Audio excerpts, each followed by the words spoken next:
स्वाध्याय में प्रमाद करके यदि उसका त्याग करके आप अन्य किसी साधन को यदि श्रेष्ठता प्रदान कर रहे हो तो ये गलत है। तो द्रव्य यज्ञ, तप यज्ञ, योग यज्ञ, स्वाध्याय यज्ञ, और सबसे बड़ा यज्ञ कौन सा है? ज्ञान यज्ञ, जो हम आप सब लोग कर रहे हैं। एक वक्ता बैठ करके सुंदर सदग्रंथ को सन्मुख रख करके आपको उसका भाव व्यक्त करे, इसको कहते हैं ज्ञान यज्ञ। और ये मैंने कहा ना, चारों मेरे हो रहे हैं यहाँ पे। 2 दिन हो गए, 2 दिन में अनुभव हो रहा है। द्रव्य यज्ञ भी हो रहा है, तप यज्ञ भी हो रहा है, योग यज्ञ भी हो रहा है, स्वाध्याय यज्ञ भी हो रहा है, और ज्ञान यज्ञ भी हो रहा है। चारों यज्ञ हो रहे हैं। तब पूछा गया ज्ञान यज्ञ सबसे बड़ा यज्ञ है, तो फिर ज्ञान यज्ञ में भी सबसे बड़ा ज्ञान यज्ञ कौन सा है? तब कहते हैं सत्कर्म सूचको नूनम ज्ञान यज्ञ स्मृतो बुधैः श्रीमद् भागवतालाप सतु गीत सुकादिभिः। श्री सुखदेव जी के द्वारा जो कथा सुनाई गई है परीक्षित जी को, ये सबसे बड़ा ज्ञान यज्ञ है। भागवत की कथा, ये सबसे बड़ा ज्ञान यज्ञ। बंधुओं, सारम सारम समुद्वतम, सबका सार एक जगह यदि चाहिए हो तो श्रीमद् भागवत की कथा है।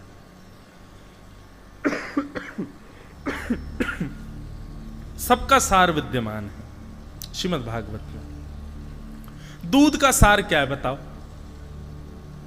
दूध का सार क्या है? घी। दूध का सार घी होता है। एक हाथ में दूध हो, दूसरे हाथ में घी हो, और आपको कह दिया जाए एक का त्याग करना है, किसका त्याग करोगे? दूध का त्याग कर दोगे, घी का त्याग नहीं करोगे, क्योंकि घी सार है, घी मूल्यवान है, घी श्रेष्ठ है। ठीक वैसे ही समस्त शास्त्र, समस्त वेद, पुराण, उपनिषद, जो भी हमारे शास्त्र आदि सब वर्णित हैं, सब श्रेष्ठ हैं, पर सबका सार विद्यमान है श्रीमद् भागवत। श्रीमद् भागवत सबका सार है, सब विद्यमान है, ये घी है। ऐसी भागवत की महत्ता सुनकर के श्री नारद जी महाराज ने सनत कुमारों से कहा, बोले भगवान ये भागवत की कथा कैसे होगी, कहाँ होगी, जरा इसके बारे में हमको थोड़ा बताओ। तब ऋषियों ने आज्ञा करते हुए कहा, सनत कुमारों ने बोले, हे नारद जी महाराज, गंगद्वार समीपे तु तटमानंद नामकम नाना ऋषि गणे जुष्टम देव सिद्धि निष्ठम। हम जो भी कुछ बोल रहे हैं हमको सब यहीं क्यों दिख रहा है पता नहीं। गंगाद्वार समीपे तु, कथा सुनने का सबसे सुंदर स्थान कौन सा है? तब कह रहे हैं गंगा के द्वार। गंगा का द्वार वैसे कहते हैं हरिद्वार को, पर गंगा का द्वार का दूसरा अर्थ होगा जिन जिन द्वारों के सामने से गंगा जी बह के जा रही हो वो सब गंगा द्वार है। गंगा द्वार समीपे तु, कथा कहां सुननी चाहिए? बोले जहां से गंगा जी बह के जा रही हूं वहीं बैठ के कथा सुनो। गोदावरी जी बह रही हैं। दूसरा क्या बताया? तट आनंद नामकम। बोले वो तट कैसा होगा? बोले आनंद वर्धन करने वाला होगा। सुबह से शाम तक देख लो यहाँ हैं, स्नान में तो आनंद, हमको तो बड़ा आनंद आता है गोदावरी जी में। अब सब गुरुजन आदि स्नान करते हैं तो नियम से करते हैं, हमारा तो मन करता है तैरे हमें दूर तक, थोड़ी मछली बनी हमें, गहराई नापिया में। अच्छा गंगा जी हैं भी बड़ी, ये सामने सीढ़ी उतर के जो सामने है ना वहां कम जाना, वहां गहरा है बहुत ज्यादा, थोड़ा आगे जाना इधर की तरफ वहां थोड़ा कम है। हाँ कहीं पता चली अभी 1-2 दिन में ही परिचय हुआ है आपका, कूद पड़े सीधे ऊपर से। तो कैसा तट जहां पे कथा होनी चाहिए? बोले जिस तट पर आनंद का वर्धन हो रहा हो। देखो यहां पर कैसा स्नान में भी आनंद आ रहा है, जप में भी आनंद आ रहा है। महाराज जी हम अपने जीवन में पहली बार इतना बड़ा जप किया आज आपकी आज्ञा से, पहली बार। हम जब वप कहाँ, हम तो भैया कथा वथा कहते हैं, बढ़िया सुंदर अध्ययन करते हैं गुरुजनों से, स्वाध्याय मनन चिंतन करते हैं, जप में कहाँ। लेकिन महाराज जी ने आज्ञा करी उस अनुसार पहली बार इतना सुख मिला चित्त को। मानो एक ऐसा लगता है ना कि जब आप कहीं जाते हैं सफर पर तो एक माइलस्टोन बीच बीच में आता है, वो माइलस्टोन जब जब आपको दिखता है तब तब आपके चित्त को एक शांति मिलती है। अच्छा नासिक से बंबई जा रहे हैं, अब बंबई क्यों जाएं, हम त्र्यंबकेश्वर जाएंगे। हाँ नासिक से त्र्यंबकेश्वर जा रहे हैं, वैसे दूरी तो नहीं है, पर त्र्यंबकेश्वर जाने में अब जल्दी है, मंदिर बंद ना हो जाए, तभी एक माइलस्टोन आ जाता है कि कितना रह गया, 9 किलोमीटर। चित्त को शांति, आज 9 ही तो हैं बस, थोड़ा और आगे गए 5 किलोमीटर और सुख मिलता, बस अब तो पहुंचने ही वाले हैं, 2 किलोमीटर, फिर तो नाचने लगे, अरे बस अब तो पहुंच ही गए। ठीक वैसे ही बंधुओं, जीवन में ऐसी योग्यताएं आना जैसी मेरे जीवन में अब आई है यहां दत्त धाम आके, ये एक प्रकार के भगवत प्राप्ति के सफर के, भक्ति पथ के सफर के माइलस्टोन है। और माइलस्टोन तो हमारा हर हफ्ते आता है, कथाएं हर हफ्ते होती हैं, तो उसमें एक आता है। पर अब तक के माइलस्टोन ऐसे थे कि उनको देख के लग रहा था अभी तो दूरी है, अभी तो है, मतलब चल तो रहे हैं पथ पे लेकिन दूरी है। लेकिन ये अब पहला माइलस्टोन ऐसा आया है जिसको देख करके लग रहा है नहीं अब तो नेक ही रह गए ठाकुर जी, नेक 2 बिलांग दूर ही हैं बस, मुंहते मिल भी आ रहे हैं कचू देर में। यहां आकर के लग रहा है कि बस अब तो ठाकुर जी स्वीकार कर ही रहे हैं, बस उसी मार्ग पर हैं। तो कैसा तट होना चाहिए जहां कथा हो? बोले आनंद का वर्धन करने वाला। स्नान में भी सुख मिल रहा है, जप में भी सुख मिल रहा है, शयन में भी सुख मिल रहा है, उतनी नींद आ रही है जितनी आनी चाहिए, उससे अधिक नहीं आ रही है। शयन में भी सुख मिल, और भोजन की तो पूछो ही मत, कितना आनंद आता है, भोजन तो लाजवाब है, सब आनंद वर्धन करने वाला। उसके बाद कथा आनंद वर्धन करती है। तो गंगा द्वार होना चाहिए, आनंद वर्धन करने वाला तट होना चाहिए। और तीसरा वो भी यहां हो रहा है, क्या? नाना ऋषि गणैर्जुष्टै, नाना ऋषि गणैर्जुष्टम्, अनेक ऋषि, अनेक विद्वज्जन, अनेक महत्पुरुष जन जहां एकजुट होकर के विराजमान हो गए हों।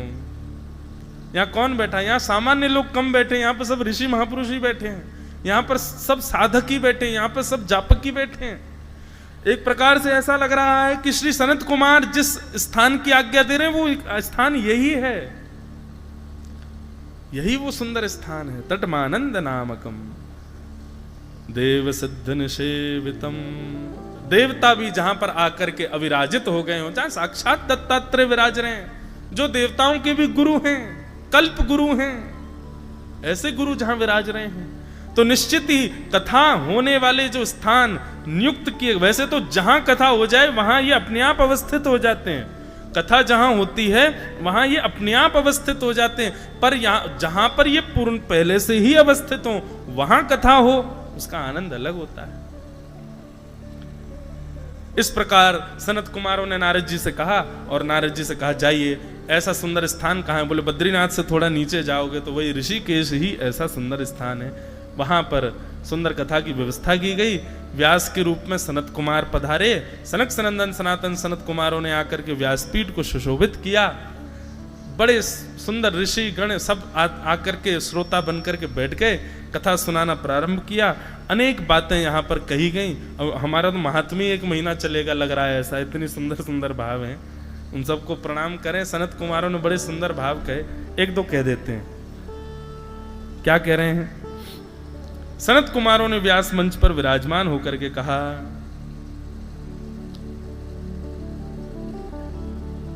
तावत् पापानि देहेऽस्मिन् निवसन्ति तपोधना, यावन्न श्रूयते सम्यक् श्रीमद्भागवतं नरैः। व्यक्ति के चित्त में पाप तब तक रहता है जब तक वो श्रीमद् भागवत की कथा को श्रवण करके अपने चित्त में अनुकरणीय ना कर ले, उसको जीवन में उतार ना ले, तब तक उसके चित्त में पाप रहेंगे। लेकिन जैसे ही व्यक्ति श्रवण करके अपने जीवन में उतारना प्रारंभ कर दे, अपनी दिनचर्या में लाना प्रारंभ कर दे सुनी हुई भागवत की चर्चाओं को, उसी दिन उसके बिना किसी अथक प्रयास के उसके सारे पाप उसका त्याग कर देंगे। बंधुओं, क्या सूत्र है पता है? कई लोग काम करते हैं, मेडिटेशन करते हैं, दुनिया भर के यत्न करते हैं, किसके लिए? अपने दुर्गुणों का त्याग करने के लिए।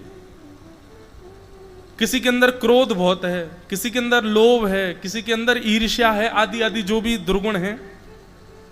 लेकिन देखो श्रीमद् भागवत जी की कथा, यहां पर सनत कुमार कह रहे हैं दुर्गुणों का त्याग मत करो, दुर्गुणों को सुधारने की कोई कोशिश मत करो। बोले क्या करें? बोले केवल एक चीज ऐड ऑन कर लो। क्या? कथा सुनकर के उसको चित्त में लाना प्रारंभ कर दो, दुर्गुण अपने आप दुम दबा के भाग जाएंगे। जैसे ही कथा चित्त में आने लग जाएगी, कथा आपके जीवन में परिलक्षित होने लग जाएगी, दुर्गुण आपका त्याग करेंगे, आपको उनको त्यागने की आवश्यकता नहीं है। दुर्गुणी हाथ जोड़ देंगे, भैया हम इसके चित्त में नहीं रह पाएंगे। क्यों? भागवत जी आ गई हैं।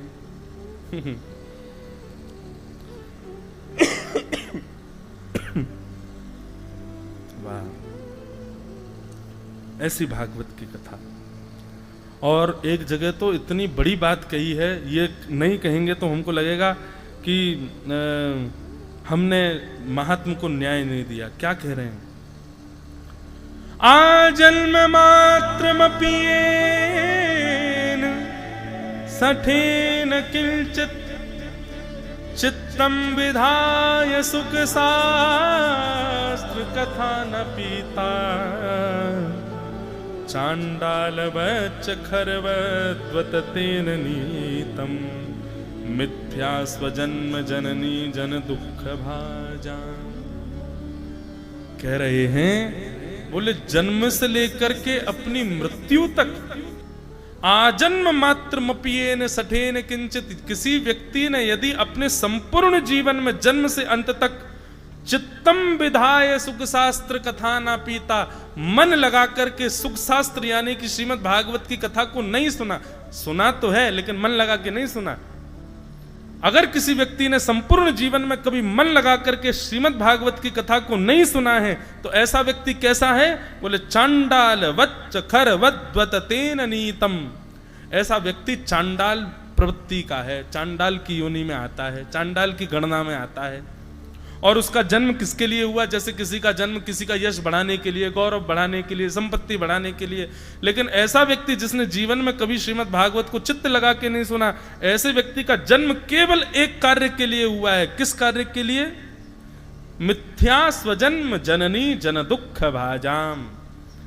जन्म देते समय और 9 महीने तक मां को जो प्रसव रखने में पीड़ा होती है, केवल और केवल एक मां को वो पीड़ा देने के लिए उस बालक का जन्म हुआ है, जिस बालक ने कभी जीवन में चित्त लगा करके भागवत की कथा को नहीं सुना। इतनी बड़ी बात भगवान के प्रथम अवतार सनत कुमार कह रहे हैं तो ये सामान्य बात नहीं है बंधु, ये सामान्य चर्चा नहीं है। एक प्रकार से ये इसको पाप भी कह दें तो ये पाप ही है कि आप कथा में भी आए लेकिन कथा मन लगा के नहीं सुनी, ये भी एक प्रकार का पाप ही है। इस प्रकार सनत कुमार प्रवचन कर रहे थे, कथाएं सब श्रोता बैठ करके सुन रहे थे, तभी वहां पर भक्ति महारानी अपने तरुण पुत्रों के साथ में वहां पर प्रकट हो गई। जो वृद्ध बालक थे अब वो तरुण हो गए, युवान हो गए। भक्ति सुतौ तौ तरणौ गृहीत्वा प्रेमैक रूपा सहसा विरासित श्री कृष्ण गोविंद हरे मुरारे नाथेति नामानि मुहुर्वदन्ति। श्री कृष्ण गोविंद हरे मुरारे नाथेति नामानि मुहुर्वदन्ति, इसका कीर्तन करते हुए भक्ति ज्ञान वैराग्य वहीं प्रकट हो गए। भक्ति के दोनों पुत्र ज्ञान और वैराग्य भागवत की कथा सुनते ही युवान हो गए। बोलो भक्ति महारानी की जय, श्रीमद् भागवत महापुराण की। तो उद्देश्य क्या होना चाहिए कथा सुनने का? हमारे ज्ञान का वर्धन हो। ज्ञान का वर्धन बंधुओं किस रूप में? ध्यान से सुनना। ज्ञान बढ़ने पर यदि अहम आ रहा है तो वो ज्ञान नहीं है। ज्ञान बढ़ने पर और दीनता आवे तो वो ज्ञान है।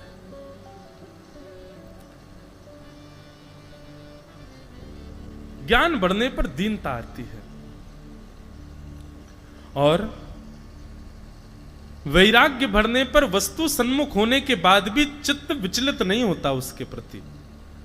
ये दो स्थिति होने लग जाए चित्त में तो समझो आपने भागवत की कथा को सुना है।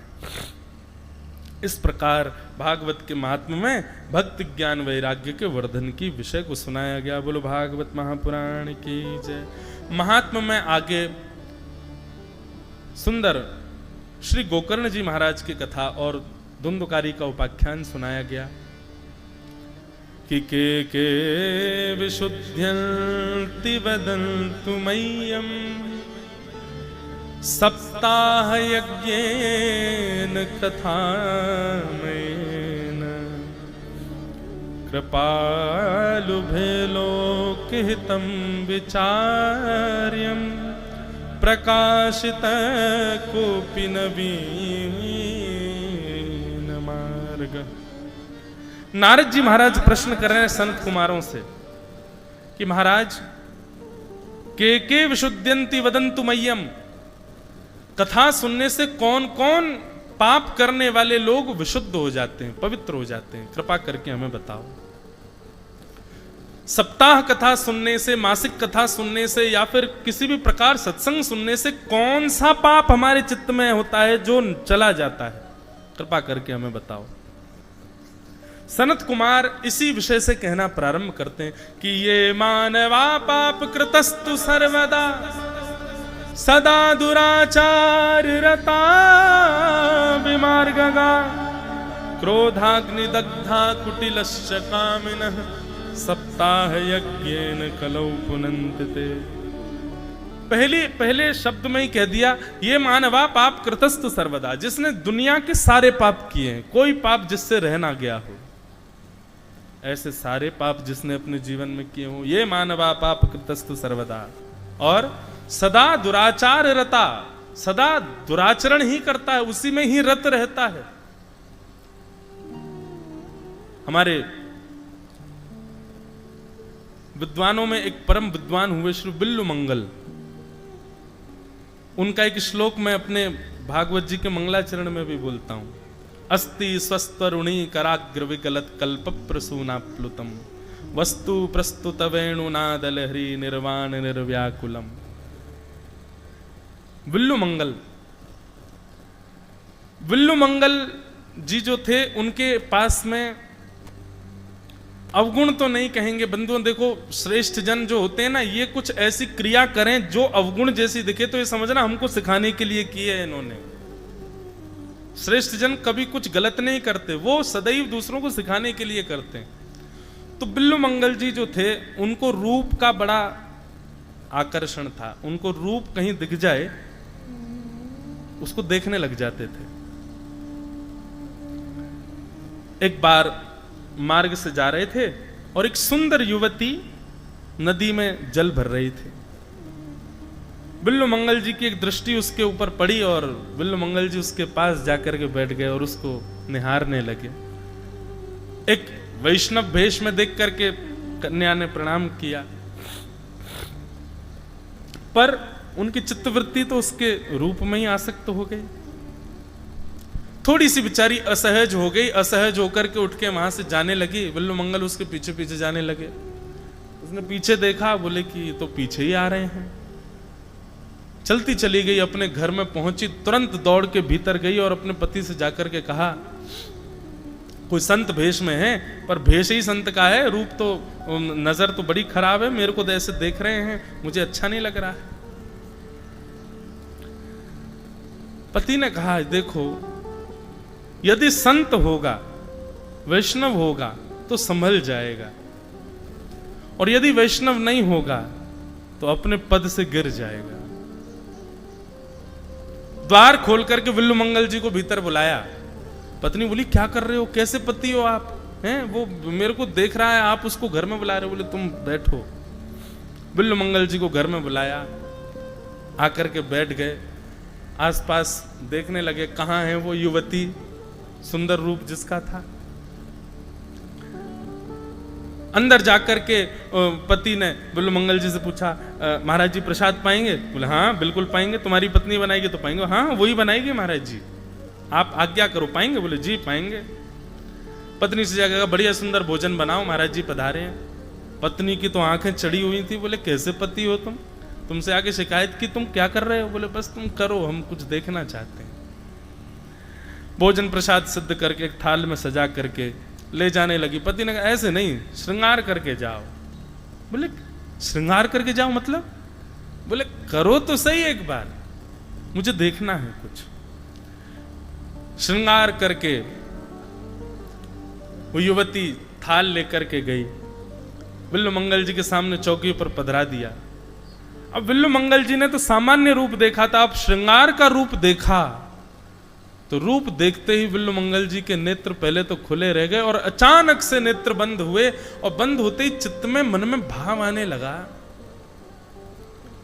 एक सामान्य सांसारिक कन्या, उसका रूप लावण्य देख करके मैं इतना आसक्त हो गया कि उसके पीछे पीछे उसके घर तक चला आया। उसके लिए मैंने श्री कृष्ण का मुझे साक्षात दर्शन हो रहा होता। एक सामान्य सा भाव चित्त में आया कि एक सामान्य संसारी व्यक्ति के लिए हम इतना कर देते हैं, इतने सब कुछ भावों का त्याग, इतने नियमों का त्याग कर लेते हैं। यदि इतना त्याग, इतनी स्थिति का त्याग यदि ठाकुर जी के लिए किया होता तो ठाकुर जी मिल गए होते। बिल्वमंगल जी ने नेत्र खोले और उस कन्या से कहा, सुनो, तुम्हारे घर में सुई है? बोले जी। बोले 2 कांटे लेके आओ, 2 सुई लेके आओ। बोले सुई का क्या करेंगे? बोले बस लेके आओ।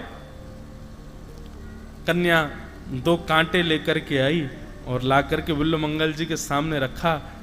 किंचित भी, एक क्षण भी विलंब नहीं किया। बिल्वमंगल जी ने दोनों कांटों को लेकर के अपने नेत्रों को ही फोड़ दिया। बोले जो नेत्र संसार के रूप को देखने के आसक्त हो गए, अधीन हो गए, ये जीवित रहने के अधिकारी नहीं है। अक्षणवतां फलमिदं न परम विदाम। वेणुगीत के प्रथम श्लोक में गोपियां कहती हैं, हमको आंख मिली है तो इन आंखों को मिलने का साफल्य क्या है, इन आंखों को मिलने का लाभ क्या है। किसी ने आपको चांदी का लोटा दिया तो उस चांदी के लोटे का लाभ क्या? उसमें दूध पियो, उसमें अमरस पियो, उसमें जल पियो, उसमें साधन डाल के उसका उपयोग करो। किसी ने आपको सुंदर चांदी की थाली दी, उसमें प्रसाद पाओ। किसी ने आपको सुंदर गहना दिया, पहन करके गले में घूमो। वस्तु मिलने पर उसका उपयोग किया जाता है ना। नेत्र मिलने का हमने क्या उपयोग किया? हमने नेत्र मिलने का ऐसा उपयोग किया कि चांदी का कटोरा मिला, चांदी का पात्र मिला, हम उसमें मट्टी धर के बैठे हैं। ऐसा ही हमने और आप सबने इन नेत्रों के मिलने के बाद किया है। इन नेत्रों से केवल और केवल सांसारिक वस्तुओं का दर्शन किया है। गोपियां वेणु गीत में कहती हैं, आंख मिलने पर यदि इन आंखों से कभी बरहा पीड़म नटवर वपुः कर्णयो कर्णकारम विभ्रदवासः कनक कपिसं वैजयंतीं चमालाम रंध्रान वेणो अधर सुधया पूरयन गोप वृंदै वृंदारण्यम स्वपदरमणम प्राविशद गीत कीर्ति। ऐसे श्याम सुंदर का यदि आपने दर्शन नहीं किया तो आपने नेत्र पाकर के भी उन नेत्रों का पूर्ण उपयोग नहीं किया है। नेत्र मिलने का साफल्य केवल और केवल ठाकुर जी के उस मधुर स्वरूप का दर्शन करना।